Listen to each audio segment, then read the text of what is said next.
Sejam muito bem-vindos ao canal. Afinal, o que somos nós? Assistam agora a segunda parte da entrevista da Heloíse, onde ela responde as nossas perguntas. Se você, por acaso, não assistiu a primeira parte, não se preocupe, é só acessar o link que está disponível para você aqui em cima e também na descrição do vídeo. Corre lá, dá aquela checadinha na primeira parte e volta aqui para fechar com chave de ouro. Você vai amar. E se gostarem, por favor, deem um like, compartilhem com os amigos, se inscrevam no canal. Isso ajuda e muito a mensagem chegar a mais pessoas. Bom proveito!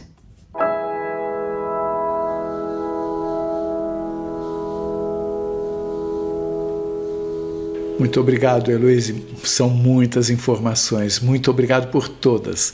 Vou fazer as perguntas seguindo essa linha do tempo. Lá no início, sobre essa intuição que você não deveria ir para a UPA e sim para o hospital, essa intuição você a define como sendo uma espécie de telepatia, como sendo alguma coisa física. Você tem alguma forma de nos dizer um pouco mais sobre o que era essa intuição? Essa intuição, com certeza, foi algo telepático, porque ela não foi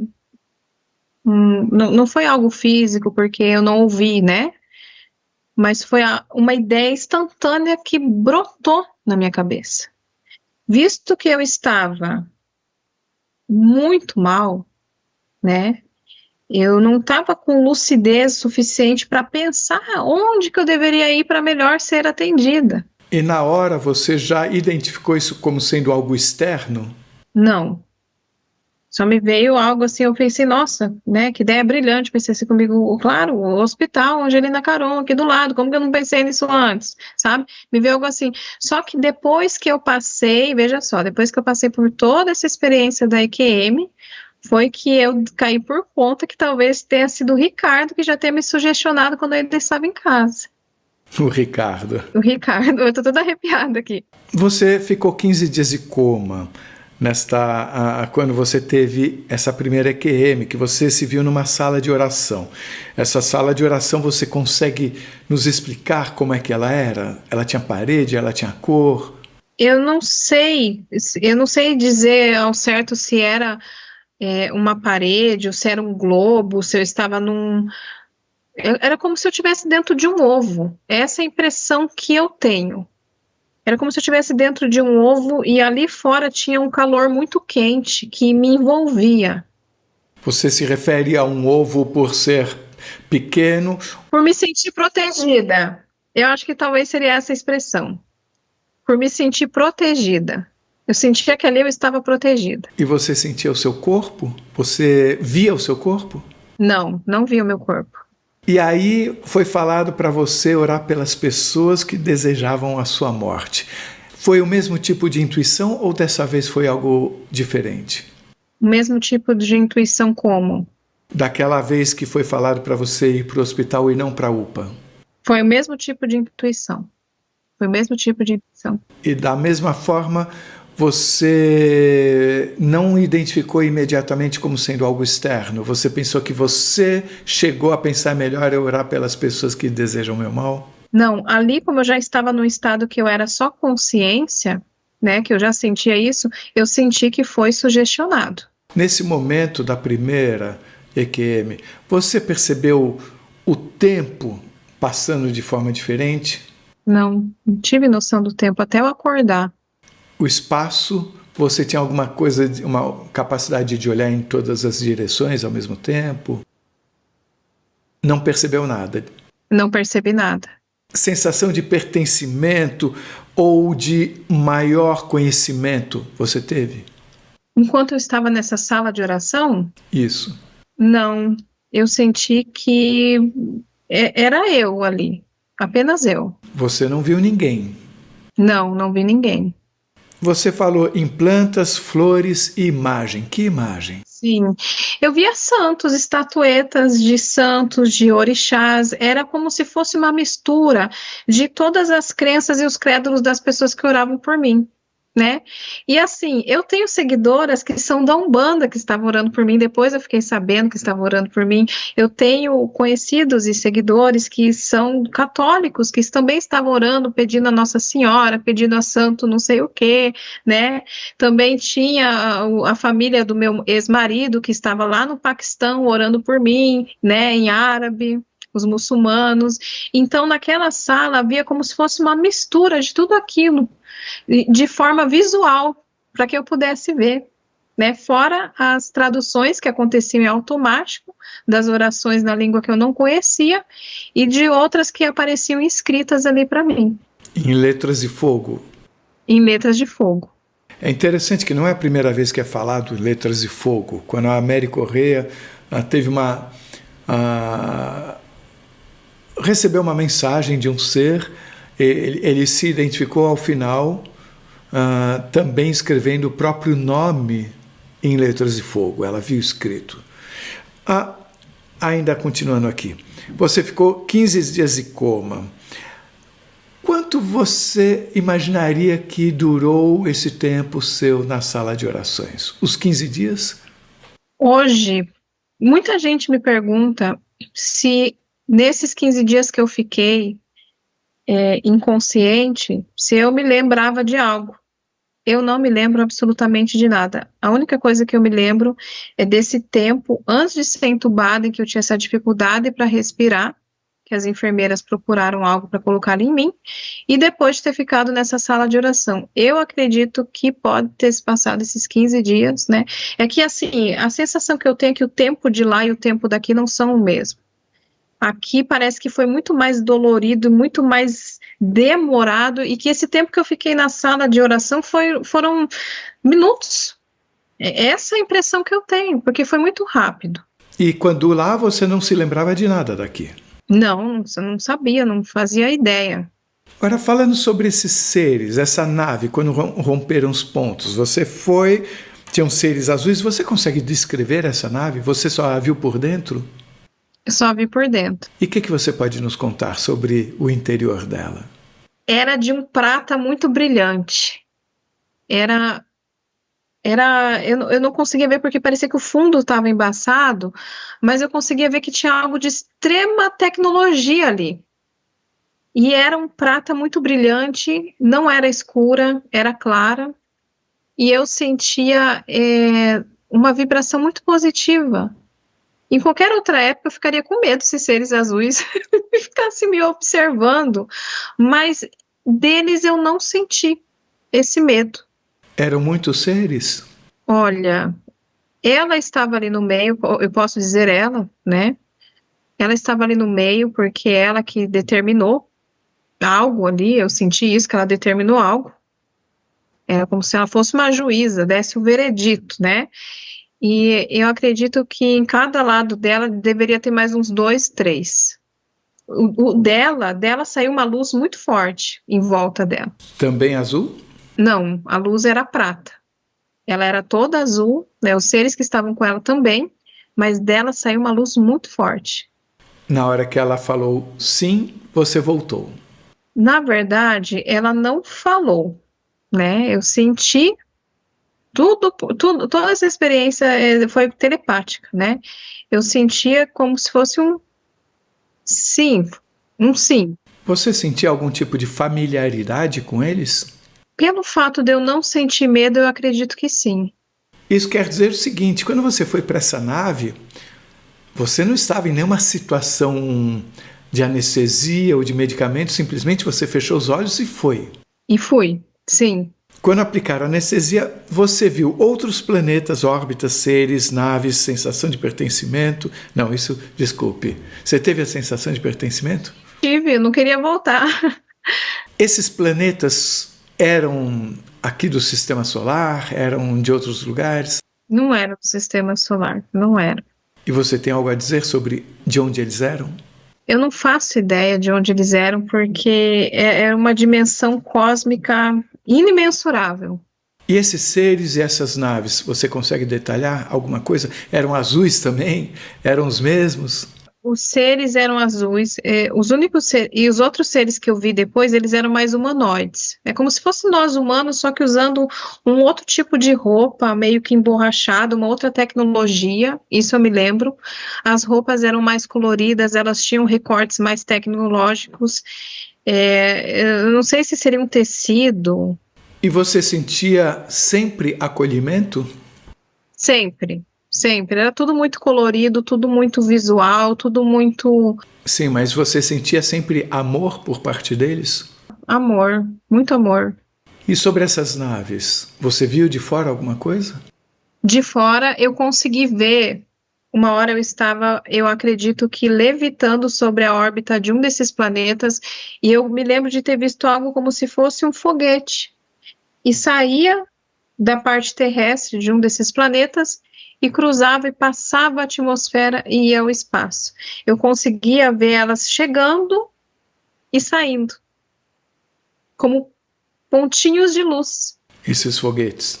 como se fossem foguetes, exatamente. Pontinhos de luz, porém você identificava o formato de um foguete. Exatamente, como se fossem foguetes, saindo de órbitas. Quando você fala em foguete, me dá a sensação de ser uma tecnologia mais antiga do que a das naves. Eu acredito que mais moderna Do que das naves? do que das naves. Você comentou que tudo fazia sentido lá. Sim, Isso quer dizer que você tinha uma compreensão muito maior quando você estava lá? Das coisas, da razão de existir, do que é o universo e por aí afora? a impressão que eu tinha era que eu estava voltando para casa. Era isso. Era como se eu já conhecesse lá, é como, olha, eu tô em casa, sabe? É aqui que eu morei, é aqui que é a minha casa. E alguns desses seres você identificou como mais próximos da sua casa? Não, nenhum deles. Aí de repente você é puxada, sente-se como uma fagulha e cai no corpo. A fagulha entra na cabeça. Qual a sensação de voltar para o corpo? É como se eu fosse um imã sendo atraído, um imã que me puxava, como se meu corpo fosse um imã que puxasse uma parte dele. Você coloca um imã aqui, um metal aqui, ele vai, né? Eu fui puxada numa velocidade muito rápida. A mesma coisa que uma criança que está se divertindo, brincando, e a mãe puxa pelo braço e fala, vem, vamos embora, vamos para casa. A sensação que eu tive não foi, não digo assim que foi agradável. Depois que eu acordei, que falei, nossa, que bom, né? Eu tô aqui, tô viva. Mas de momento eu não queria ter vindo. Se deixasse, eu tinha ficado por lá. Mas quando você estava lá, você pediu para voltar. Conscientemente, não. O que isso significa? Quando eu estava lá, você está dizendo onde? Quando depois? Depois. Sim. Por quê? Porque eu temi pelos lugares que eu visitei depois. Que até então essa foi a primeira EQM, né? Primeira, segunda, terceira, já está complicado porque ela é em capítulos, né? São capítulos. Os capítulos são bem diferentes. São bem diferentes. Algumas pessoas falam da sensação ruim de voltar para o corpo. Isso existiu? Eu senti um peso. As dores. Porque quando você está lá, você não tem o peso do corpo, você está desconectado. Você é só consciência, entende? É só consciência. Você sentiu falta de ter um corpo? Não, nem um pouco. Nem um pouquinho. No quarto você escutou a voz do que você passou a chamar de Ricardo. Sim. Como você entende hoje quem é esse Ricardo? Eu acredito que o Ricardo é quem me acompanha desde criança. É quem me sugestionou sempre em momentos muito difíceis aos bons caminhos, às coisas boas, que nem essa ideia brilhante de ir para o hospital, mas eu já tive tantas outras ideias brilhantes antes na minha vida, que não julgo que eu tenha sido ignorante por não ter tido as ideias brilhantes, mas que haviam sido sugestionadas por alguém de compreensão maior. Aí quando você pede para o Ricardo se descrever, ele te disse telepaticamente homem negro, 1,90, alto, magro, sorriso largo, olhos castanhos. Como é que foi isso? Porque é uma descrição bastante interessante. Sim, eu achei muito interessante, porque eu comecei a imaginar um homem negro, alto, magrão, igual aquele jogador de basquete americano. E quando a enfermeira entra no quarto, muito parecida com aquilo, eu acho que foi mais uma também confirmação dele. Você sentiu isso, que era uma confirmação? Eu senti que era outro tipo de confirmação. Aí, novo capítulo. Ou nova EQM. Você sentiu dor, teve a morfina, você fechou o olho. Você fechou o olho antes de tomar a morfina? Não. Primeiro eu sinto ela esquentando o meu corpo e aí eu resolvi fechar o olho.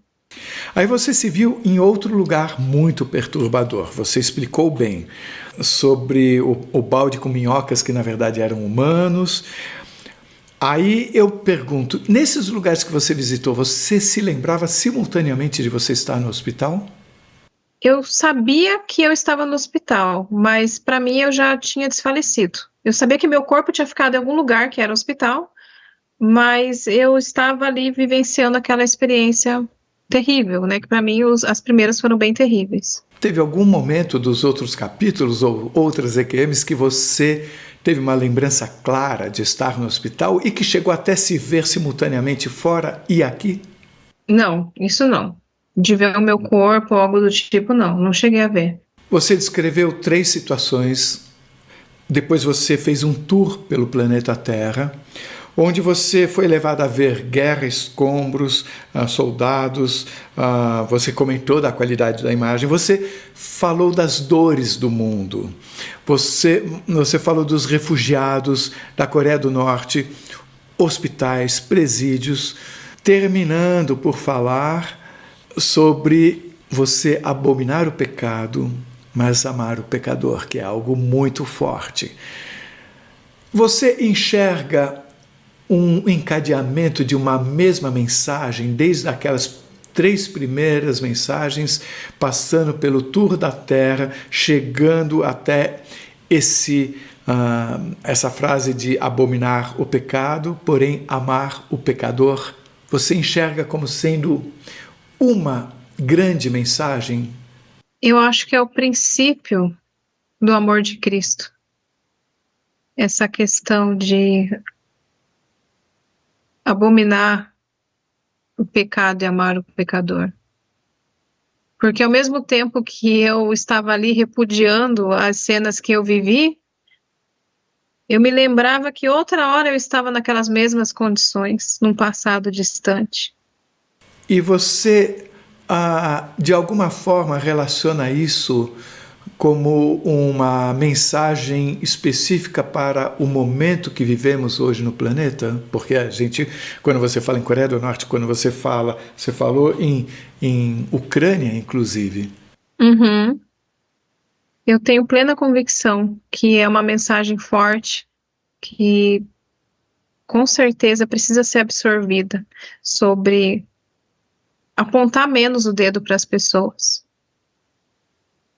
E entender, ter essa compreensão de que todos nós somos o pecador e que aquele que nos fez, essa inteligência maior, ama todos nós no mesmo tom de igualdade, independente do pecado que a gente cometeu. Nós não somos superiores ou inferiores pelo nível de pecado, porque ele ama todos numa mesma igualdade. Foi essa percepção que eu tive, pois eu sentia que o amor dele pela vítima e pelo criminoso era o mesmo.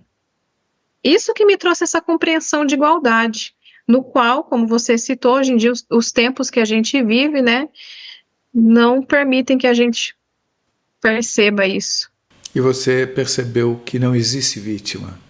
Eu percebi que não existe vítima, e até então eu que sempre tinha me olhado como vítima de muitas circunstâncias, hoje já não consigo me ver mais assim. E quando alguém vem se lamentando perto de mim, falando, ai, porque não sei o que, eu já falo, não, sai dessa, né, não fique preso a isso, porque nós somos responsáveis pelos nossos atos, e não vamos pedir cargas mais leves, não, vamos pedir ombros mais fortes, né? Então, desde essa experiência, eu tenho essa percepção. Isso me fortaleceu, sabe, Carlos? Eu tenho isso para dizer para quem está em casa. E quando você compreende isso, o cenário muda imediatamente. o cenário muda. Quando você deixa o vitimismo de lado, você deixa essa coisa, eu já tive depressão, eu já tive marido que teve um relacionamento abusivo comigo, eu tive um relacionamento abusivo, porque não sei o quê, porque... Não, tá? Não. Eu sou responsável pelos meus atos. Eu não sou vítima. Não me olho como vítima. E tudo tem um porquê. Quando você perguntou quem fez isso, que inteligência é essa, como tudo é criado, aí quem é que fala com você o que você quer que eu crie? É o Ricardo? Não, não é o Ricardo. Não é o Ricardo porque eu senti que a energia vibracional do Ricardo era diferente daquela. Como eu não conseguia ver o semblante, o rosto, como eu não conseguia, era por telepatia a comunicação, então a primeira vez que o Ricardo apareceu para mim, que ele conversou comigo, eu consegui escutar uma entonação de voz, mas depois a entonação de voz sumiu e a gente ficou só na telepatia sem voz, né? Então eu senti que era como se fosse, você para diferenciar um humano do outro aqui, você tem impressão digital, né? Ali eu sentia que era como se a vibração mostrava que era alguém diferente. Eu sentia que era alguém até mais superior que o Ricardo. E o Ricardo, ele é de uma elevação, assim, que eu digo, muito alta. Mas aquilo era maior em si que o Ricardo. Então isso ficou bem nítido para mim, bem claro.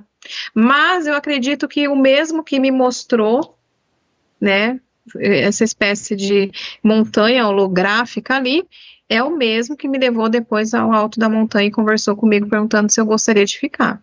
Quer dizer, esse que perguntou o que você quer que eu crie, ele criou a montanha. E aí ele próprio te levou para o alto da montanha. Talvez, será que seria a mesma montanha que ele criou? Não sei, será? Pois é, me veio agora essa... faz sentido, né? Ele criou uma montanha e te levou para a montanha. Exatamente. E perguntou se você queria ir além da montanha com ele. Exatamente. Parece uma alegoria. Parece. E nesse momento, lembrando dessa trajetória do tour pela Terra e as outras coisas, você disse que isso ajudou você a querer voltar.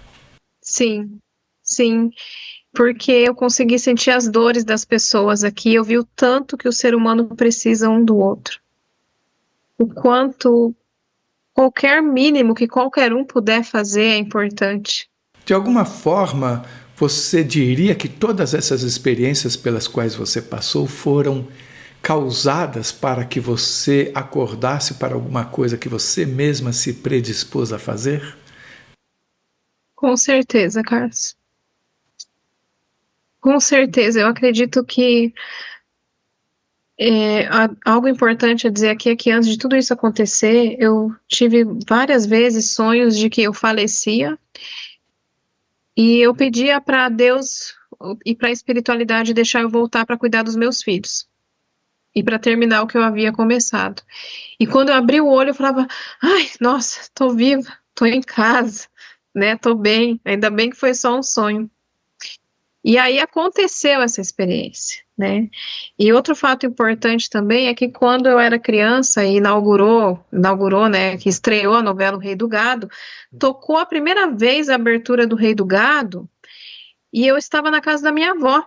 E quando tocou aquela música da entrada do Rei do Gado, eu lembro que eu fui como uma espécie de hipnose, aquele som me hipnotizou, eu fui correndo para frente da televisão e eu fiquei vidrada, e eu ouvi aquele barulho como se aquilo me lembrasse de algo que eu ia vivenciar, ou de algo que eu vivi e não lembrava, era algo muito confuso, mas era uma música, um toque, que me trazia a lembrança de algo muito forte que ia acontecer, e eu não sabia. E é interessante lembrar que quando o Matheus, fisioterapeuta da UTI em que eu estava, me acorda 15 dias depois da primeira cirurgia, quando eu abro o olho, tá tocando a abertura da novela do Rei do Gado. E aí eu escuto aquela música saindo da televisão da UTI, entrando no meu ouvido, e eu tenho aquela impressão, aquela coisa se cumpriu, sabe? Era como se fosse um sinal de um colégio que soa, que você sabe que você é um aluno e você precisa ir. Você está na hora de você entrar. Porque você tem tarefas e deveres a cumprir. Então, quando toca a música do Rei do Gado, eu senti que eu cumpri. Né? Aquilo foi muito forte para mim, foi muito impactante. Acho importante trazer isso, né? Uma simples abertura de uma novela. E quem diria que a reprise ia passar tantos anos depois, bem quando eu estivesse acordando no leito de uma UTI no hospital. Heloísa, eu queria saber o que você pode nos deixar como palavras finais depois de tantas histórias tão ricas e transformadoras como as que você vivenciou. O que eu posso deixar de mensagem para todos vocês que estão assistindo, que ouviram esse relato aqui no canal, Afinal que Somos, que acompanham o Carlos há muito tempo, é que existe algo muito superior, no qual ainda estamos engatinhando a descobrir, no qual ainda o nosso amigo Carlos tem feito um trabalho valiosíssimo, e não sofram por antecipação. Em momento algum, não se desesperem. Eu era uma pessoa antes de passar por isso, eu era a pessoa que já estava fazendo algo aqui, já pensando, meu Deus, o que eu vou fazer amanhã?